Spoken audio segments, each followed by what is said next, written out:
परमेश्वर प्रभू श्री रामचंद्र, मारुतीराय, भगवान श्री गोपाल कृष्ण यांना साष्टांग प्रणिपात. जगद्गुरु शंकराचार्य, समर्थ सद्गुरु रामदास स्वामी, ब्रह्मचैतन्य महाराज यांच्या चरणी श्रद्धापूर्वक प्रणिपात. आपणा सर्व श्रोत्यांना सप्रेम अभिवादन आणि आजच्या चिंतनाला आरंभ. आपण दासबोध या ग्रंथाचं चिंतन या दृष्टीनं काही पाहण्याचा प्रयत्न केला करतो आहोत. त्यामध्ये दासबोध हे या ग्रंथाचं नाव कसं यथार्थ आहे ते हेच नाव ग्रंथाला देण्यामागे ग्रंथकर्त्या समर्थ रामदास स्वामींचा काय उद्देश असावा, असं काही चिंतन अल्पमती प्रमाण आपण केलं. आणि ग्रंथाचा अनुबंध चतुष्टय, कारण हा शास्त्रीय ग्रंथ आहे. शास्त्रीय ग्रंथाच्या अभ्यासाची जी सर्वमान्य पद्धत आहे, शिष्ट संप्रदाय आहे, त्याप्रमाणे तो ग्रंथ विशिष्ट चौकटीमध्ये काही नियमांनी तो बद्ध असावा लागतो. अस्ताव्यस्त पसरलेला किंवा जो ग्रंथाचा मुख्य विषय आहे तो विषय बाजूला आणि ग्रंथाचं प्रतिपादन अन्य काहीतरी वेगळ्या विषयावर असं असता कामा नये. यासाठी शास्त्रीय अध्यात्मशास्त्र परमार्थाच्या दृष्टीनं ज्याचं चिंतन करायचे त्या ग्रंथासाठी एक नियमांची चौकट आहे, अनुबंध चतुष्टय असं त्याला संबोधलं जातं. चतुष्टय मध्ये 4 हा उल्लेख आहे. बंध म्हणजे काही मर्यादा, बंधन, आणि ती अशा काही अस्ताव्यस्त पसरलेल्या ग्रंथांचं अवलोकन केल्यावरती आणि शुद्ध शास्त्रीय ग्रंथ ज्याला म्हणता येईल असे ग्रंथही सर्व प्रकारचं जे वाङ्मय या प्रकारचं आहे आपल्याकडे उपलब्ध असत ते पाहिल्यानंतर जे विचार शास्त्रकारांना वाटले की शास्त्रीय ग्रंथ म्हणून त्याची काही एक मर्यादा असली पाहिजे. आणि असं असण्याचं कारण काय आहे, तर या ग्रंथाचा अभ्यास करण्यासाठी एक बुद्धीचा कस असावा लागतो, अंतःकरणाची एक एकाग्रता असावी लागते.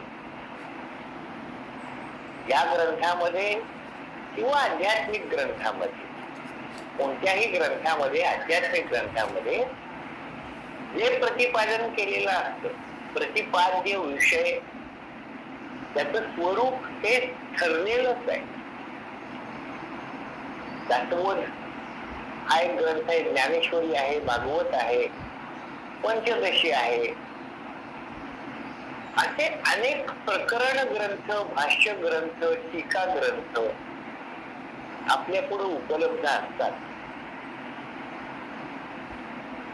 मग या प्रत्येक ग्रंथातून काही वेगळं सांगितलंय का, तर असं वेगवेगळं काही विषय मांडणी या ग्रंथातून केलेली नसते. या सर्व ग्रंथांचा प्रतिपाद्य विषय हा जीव ब्रह्माचं ऐक्य दाखवणे अथवा मुक्ती मार्गाचं प्रतिपादन करणे. योग मार्ग जो आहे त्याचं प्रतिपादन करणे. योग हे दर्शन आहे. 6 दर्शन आपल्याकडे प्रसिद्ध आहेत. आस्तिक दर्शन म्हणून ज्याला म्हटलं जातं, अशी 6 दर्शन. स्मृती ग्रंथ, या सर्व ग्रंथांना आध्यात्मिक ग्रंथ असं म्हटलं जातं. आणि असे आध्यात्मिक ग्रंथ, अगदी उपनिषद सुद्धा, ही अशा काही विशिष्ट मर्यादेमध्ये बद्ध केलेली असतात. त्याला अनुबंध चतुष्टय म्हणतात. हा अनुबंध चतुष्टय नीट लक्षात आला म्हणजे मग अशा अनेक ग्रंथांमधून जे प्रतिपादन केलेलं आहे तो प्रतिपाद्य विषय एकच आहे. आणि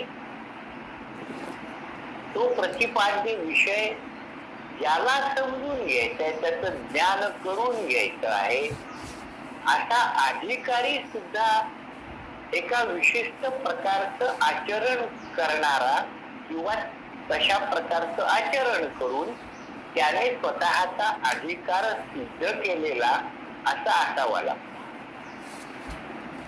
हे या सर्व ग्रंथांमध्ये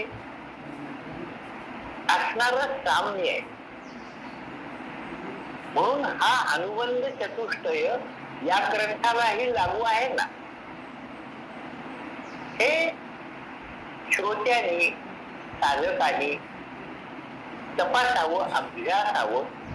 ते अभ्यासताना ग्रंथाचंही परीक्षण होतं आणि आपली वृत्ती या ग्रंथाचा अभ्यास करण्यासाठी योग्य आहे का, आपल्या अंतःकरणाची तयारी तशी झालेली आहे का. नसेल झाली तर काय त्रुटी आहेत आपल्यामध्ये, त्या आपल्याला कळाव्यात आणि त्या त्रुटी भरून काढता याव्यात. आणि आपण या ग्रंथाचे अधिकारी ठरू आणि जे ग्रंथाचं फल आहे ते आपल्याला प्राप्त होईल अशी व्यवस्था या ग्रंथामध्ये केलेली आहे. आणि या दृष्टीनं अशा प्रकारच्या शास्त्रीय ग्रंथाचा अभ्यास करताना हा अनुबंध चतुष्टय तपासण्याची किंवा तो जाणून घेण्याची एक विचारांची ही पद्धत आहे. ही शास्त्रकारांनी आपल्या पुढे ठेवलेली. भगवान शंकराचार्य जसं म्हणतात की श्लोकार्धेन प्रवक्ष्यामि यदुक्तम ग्रंथ कोटिभिः. कोट्यावधी ग्रंथातून जे काही सांगितलंय ते मी अर्ध्या श्लोकात सांगतो. कोट्यावधी ग्रंथांचा अभ्यास केल्यानंतर भगवान शंकराचार्यांना असं जाणवलं की या सगळ्या ग्रंथातून किंवा या ग्रंथकर्त्यांना जे सांगायचंय ते एकच आहे. ब्रह्म सत्यम जगत मिथ्या जीव ब्रह्मैव ना परहा. इतकंच या ग्रंथाचं तात्पर्य आहे.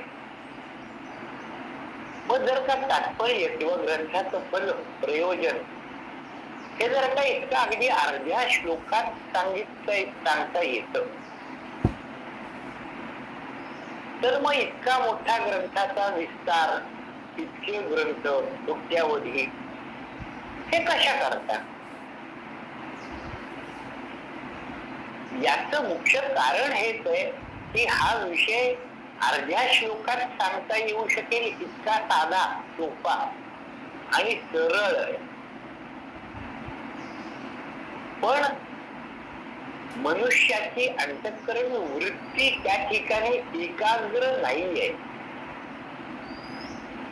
आमची इंद्रिय बहिर्मुख आहे आणि या जगतामध्ये जे अनेकत्वानी नटलेलं जग आहे, विविध रंगांनी नटलेलं जग आहे, या विविध रंगांच्या माग असणारा एकच एक रंग जो आहे तो श्रीरंग आहे. याचं ज्ञान आम्हाला नसतं. आणि हाच या ग्रंथाचा प्रतिपाद्य विषय असतो. आणि ते ज्ञान आम्हाला का नसतं याची चिकित्सा या ग्रंथातून केलेली असते. आणि ती चिकित्सा आपण समजून घेतली तर आपला अधिकार तयार होतो.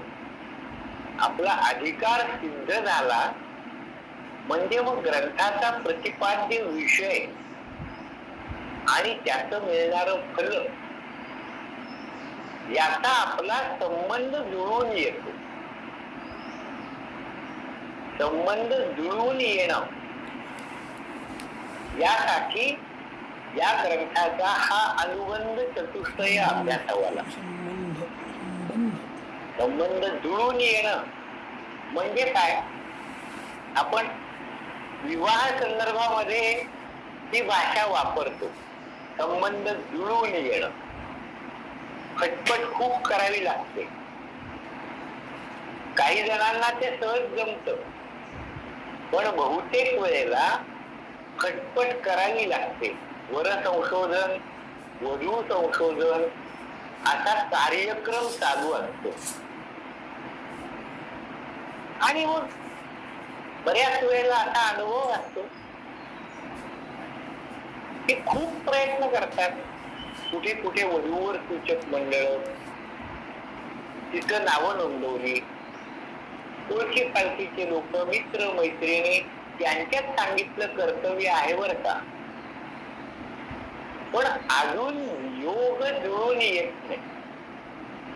आणि तो योग एकदा जुळून आला की मग वेळ लागत.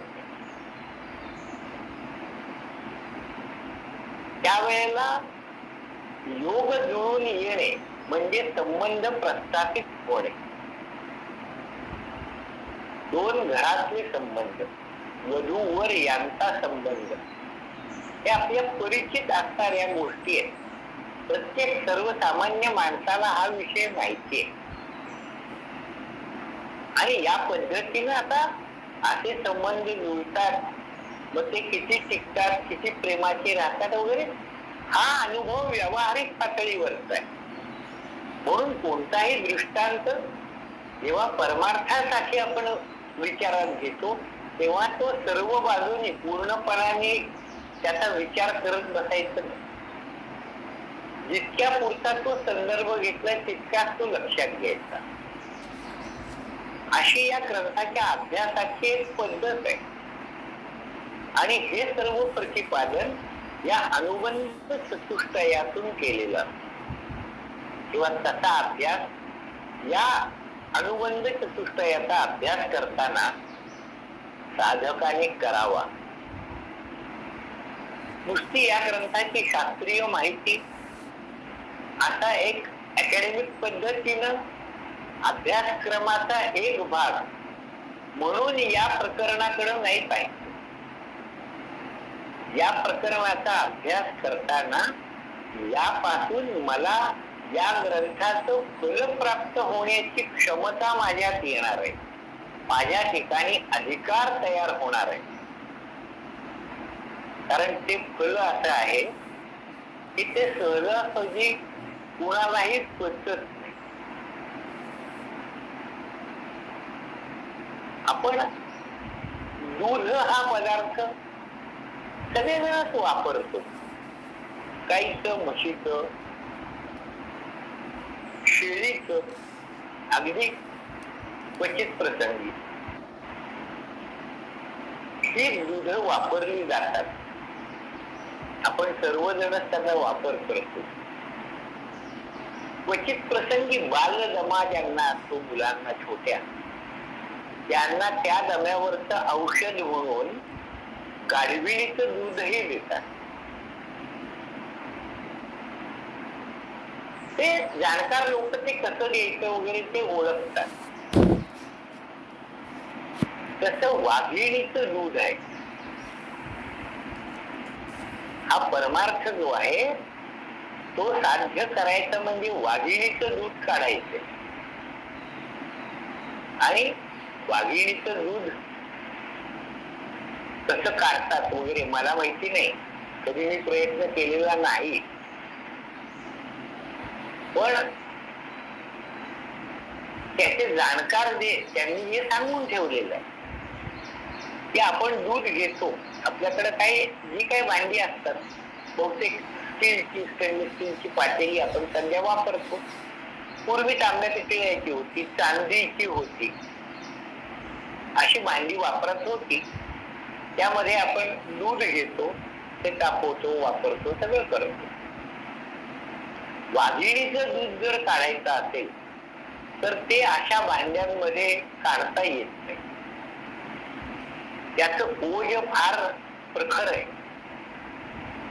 वाघिणीचं दूध जर का अगदी चांदीच्या भांड्यात काढायला घेतलं तर ते दूध त्यात पडता क्षणी त्याला भोकं पडतात आणि ते दूध गळून जात. म्हणून या सामान्य धातूच्या भांड्यामध्ये वाघिणीचं दूध काढता येत नाही. त्यासाठी सोन्याचं, शुद्ध सोन्याचं पात्र असावं लागतं आणि शुद्ध सोन्याच्या पात्रामध्ये वाघिणीचं दूध काढता येतं. आणि ते सेवन करणाऱ्याला ते पचवण्याची पण क्षमता लागते, कारण त्या धातूच्या भांड्याला भोकं पाडून ते दूध जाऊ शकतं. तर ते प्यायल्यावर आपल्या पोटात काय होईल?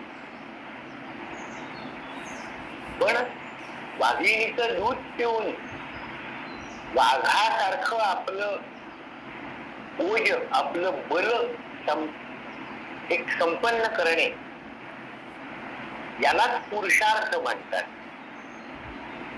पुरुष सिंह असं म्हणतात. भगवंतांनी पुरुष व्याघ्र अशी भगवद्गीतेमध्ये संज्ञा दिलेली आहे. त्याला जीवनामध्ये कशाचा त्याग करावा, वैराग्य कसं अंगी बाळगावं हे योग्यपणाने कळतं. अशा पुरुषा संदर्भामध्ये भगवंत शब्द वापरतात. त्यागो ही पुरुष व्याघ्र त्रिविध संप्रतिष्ठित. त्याग करणं ज्याला सहज साधलं त्याचा उल्लेख गौरव करतात. भगवंत पुरुष व्याघ्र म्हणतात, नरकेसरी, नरसिंह म्हणतात. कारण त्यासाठी ते विशिष्ट बल आपल्या अंगी असावं लागतं. म्हणजे त्यालाच अधिकार असं म्हणतात.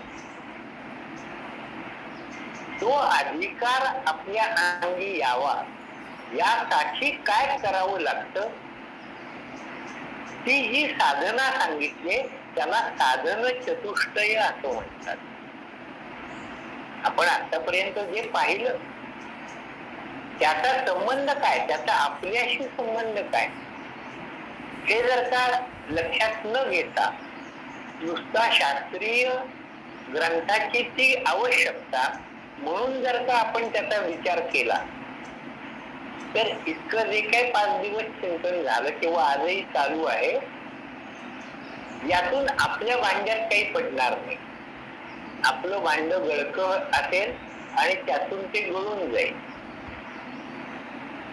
यासाठी आपण काय आपल्याला प्राप्त करून घेतो आहोत आणि त्यासाठी आपल्याकडे एक शुद्ध सोन्याचं पात्र कसं आवश्यक आहे ते आपल्याकडे आहे. ते आणण्यासाठी एक पैसा सुद्धा खर्च करायचा नाहीये. आपल्याला भगवंतांनी ते पात्र देऊनच पाठवलंय. मनुष्य देह हेच ते पात्र आहे. आणि या नरजन्मामध्ये ते शक्य आहे.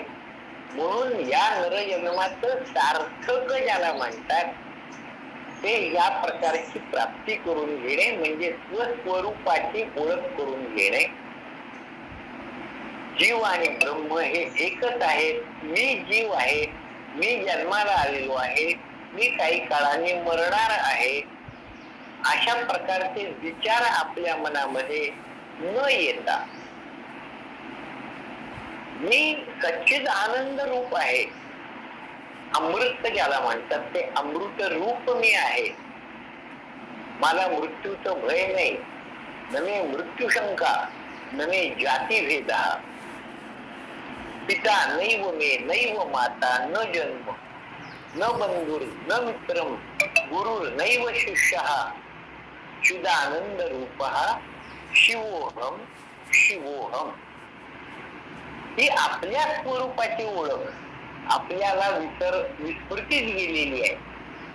तीच आठवण करून घ्यायची आहे आणि ती आठवण आपल्या अंतःकरणामध्ये स्थिर करायची आहे. यासाठी या ग्रंथाच्या अभ्यासाचा खटाटोप आहे.